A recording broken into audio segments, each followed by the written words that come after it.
membahas tentang pelajaran perpindahan kalor.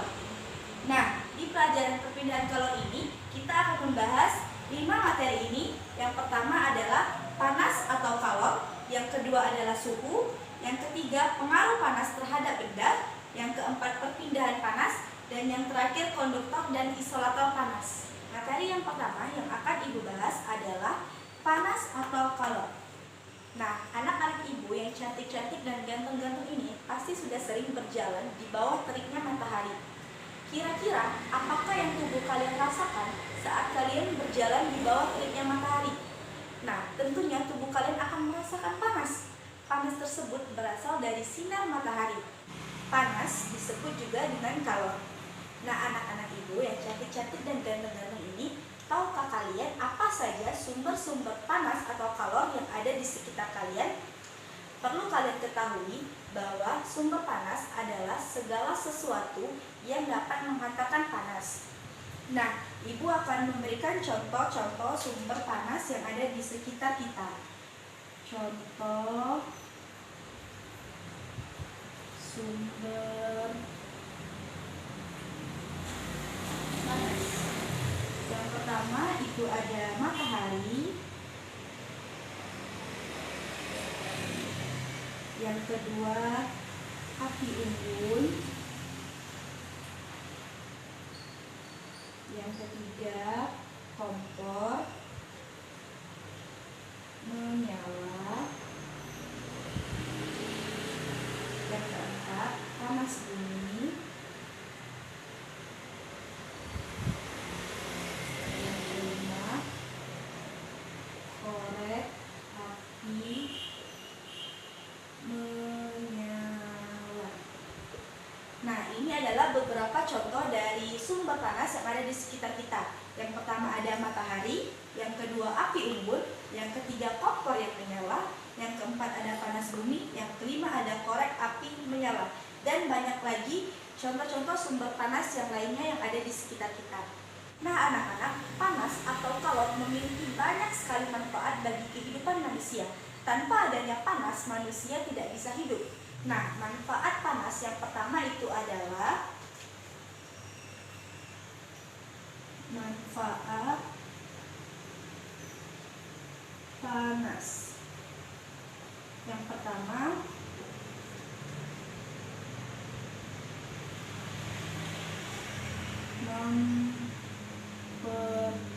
mempertahankan suhu atmosfer. Nah, jadi salah satu manfaat dari panas yang pertama itu adalah mempertahankan suhu atmosfer. Nah, panas matahari itu dapat mempertahankan suhu atmosfer sehingga kondisi di bumi itu sesuai dengan kebutuhan manusia. Lalu manfaat yang kedua adalah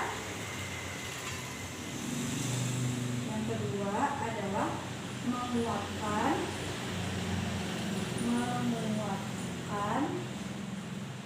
air laut.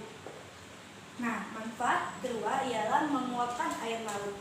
Panasnya matahari dapat menguapkan air laut dalam pembuatan garam. Yang ketiga itu adalah terjadinya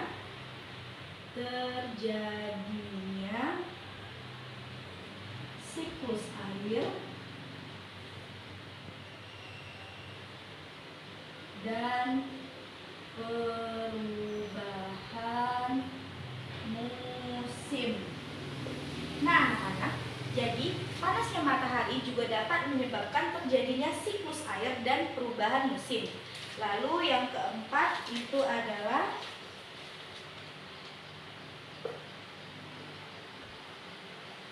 mengeringkan pakaian atau berbagai makanan.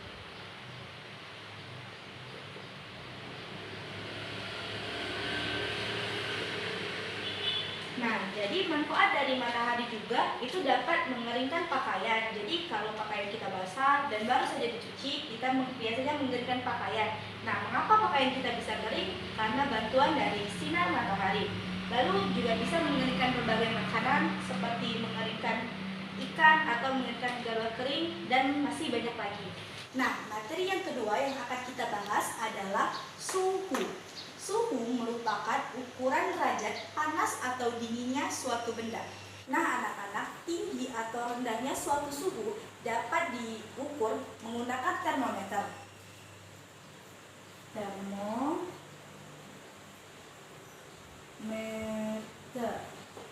Nah, termometer yang paling sering digunakan dalam kehidupan sehari-hari ialah termometer klinis atau termometer suhu badan dan termometer ruang.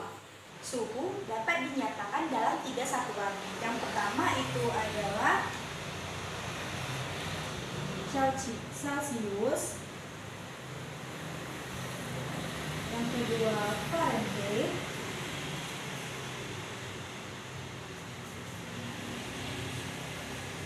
yang ketiga ada Kelvin. Nah, satuan umum yang digunakan di Indonesia adalah satuan Celsius. Materi yang ketiga yang akan kita bahas adalah pengaruh panas terhadap benda.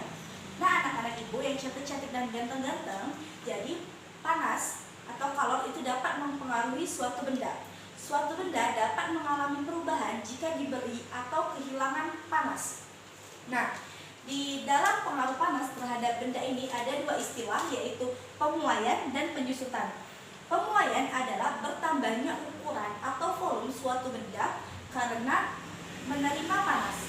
Lalu penyusutan adalah berkurangnya ukuran atau volume suatu benda karena panas. Nah, anak-anak, coba kalian perhatikan gambar yang ada di samping ini. Ini adalah gambar apa? Ya, benar sekali, ini adalah gambar kabel listrik. Nah, kabel listrik ini merupakan salah satu contoh dari pemuaian dan penyusutan. Coba kalian perhatikan anak-anak, di gambar ini, siang hari kabel listrik ini mengalami pemuaian sehingga kabelnya menjadi lebih panjang. Dan pada malam hari, kabel listrik ini mengalami penyusutan sehingga menjadi lebih pendek.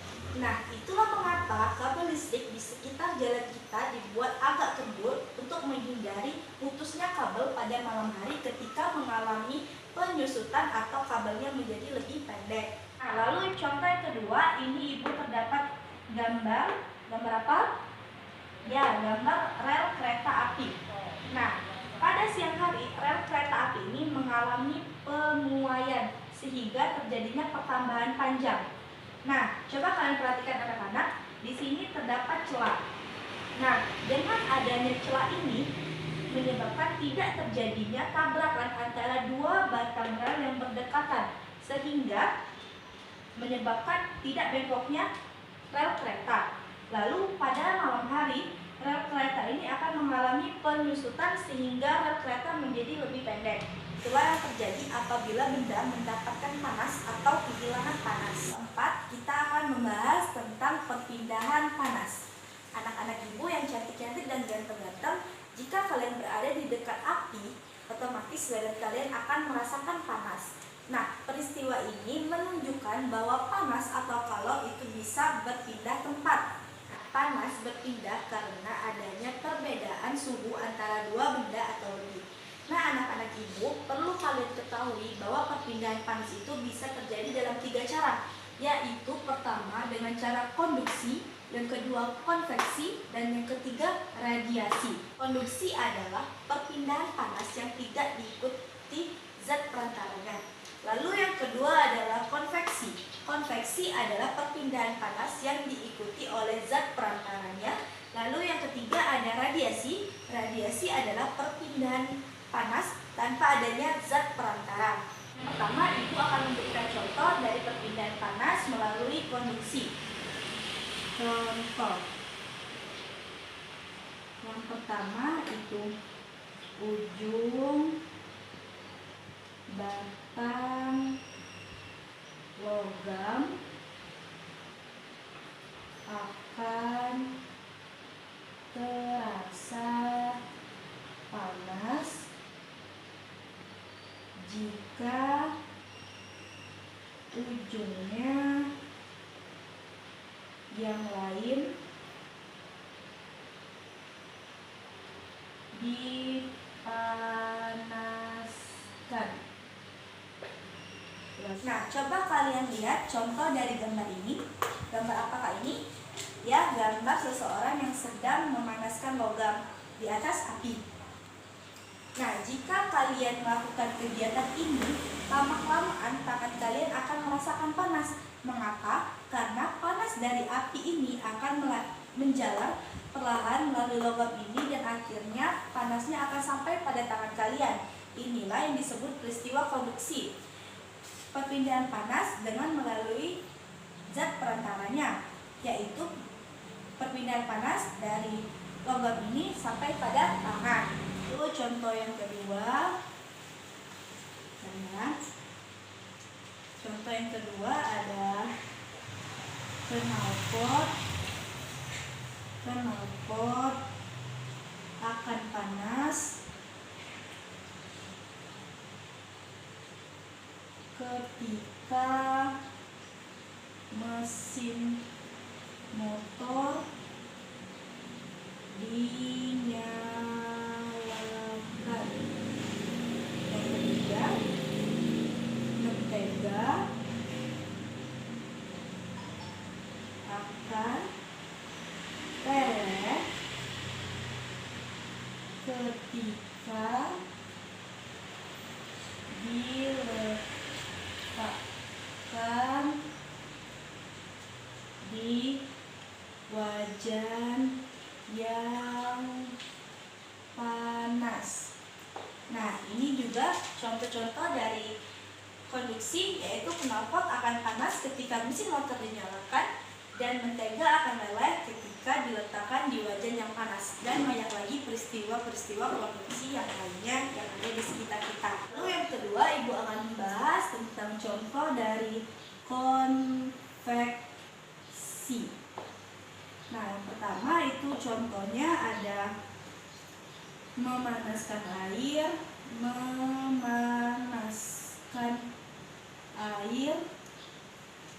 di atas kompor yang menyala. Nah, coba kalian perhatikan gambar ini. Gambar apakah ini? Gambar air yang sedang dipanaskan di atas kompor yang menyala. Nah, ini adalah salah satu contoh dari peristiwa konveksi. Nah, anak-anak, coba kalian perhatikan contoh gambar di sini. Ini adalah gambar dari memanaskan air di atas kompor yang menyala.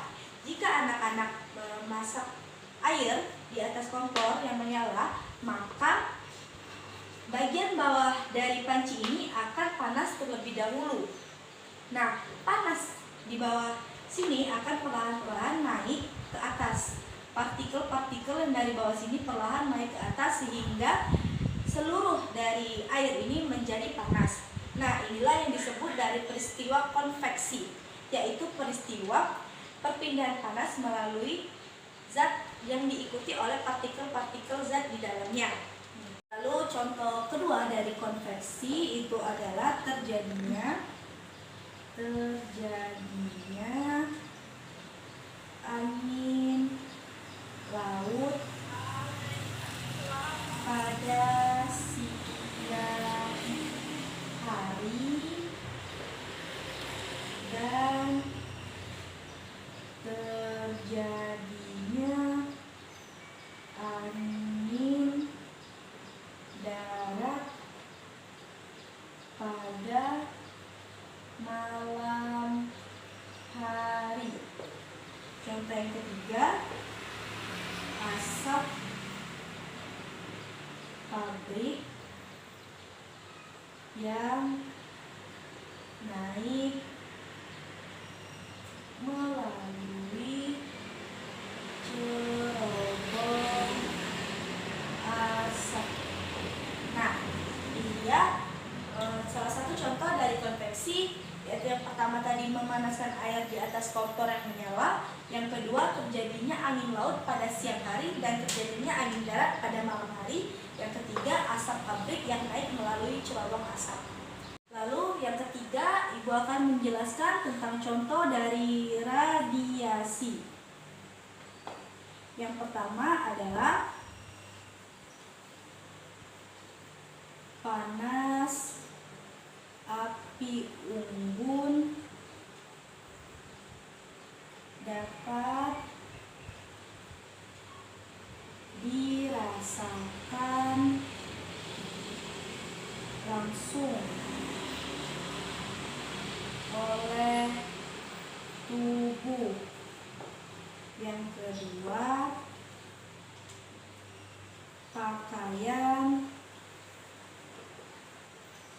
basah yang dijemur di bawah sinar matahari. Yang ketiga, telur ayam dapat menetas jika dipanaskan dengan lampu.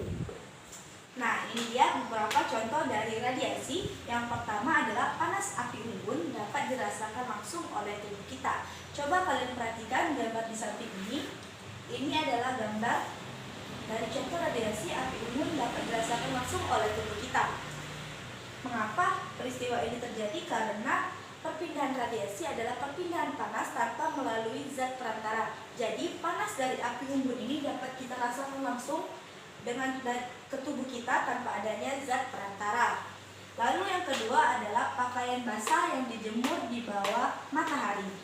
Nah, jika kalian menjemur pakaian basah, lama-kelamaan pakaian tersebut akan kering. Mengapa bisa kering? Karena mendapatkan panas dari matahari langsung ke baju kita tanpa melalui zat perantara.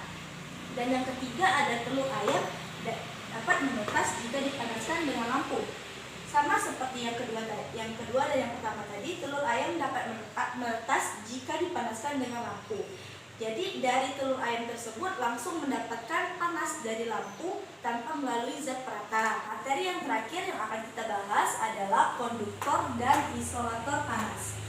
Nah anak-anak, berdasarkan kemampuannya dalam menghantarkan panas, benda dapat dikelompokkan menjadi dua. Yang pertama itu ada konduktor panas. Yang kedua ada isolator panas. Nah, jadi benda dari konduktor panas adalah benda-benda yang dapat menghantarkan panas. Contohnya itu seperti wajan, panci, atau ceret. Nah, jika kalian memanaskan air menggunakan panci, otomatis air tersebut akan menjadi panas. Karena mengapa? Karena panci merupakan salah satu benda konduktor panas yang dapat menghantarkan panas. Lalu yang kedua ialah isolator. Isolator adalah benda yang tidak dapat menghantarkan panas. Contohnya itu seperti plastik, kayu, kaca, dan lain-lain. Nah, benda-benda isolator panas ini adalah benda yang sangat sulit untuk menghantarkan panas. Nah, itu dia tadi penyampaian materi tentang perpindahan kalor. Semoga apa yang Ibu sampaikan bisa bermanfaat bagi kalian dan bisa kalian terapkan dalam kehidupan sehari-hari. Terima kasih. Wassalamualaikum warahmatullahi wabarakatuh.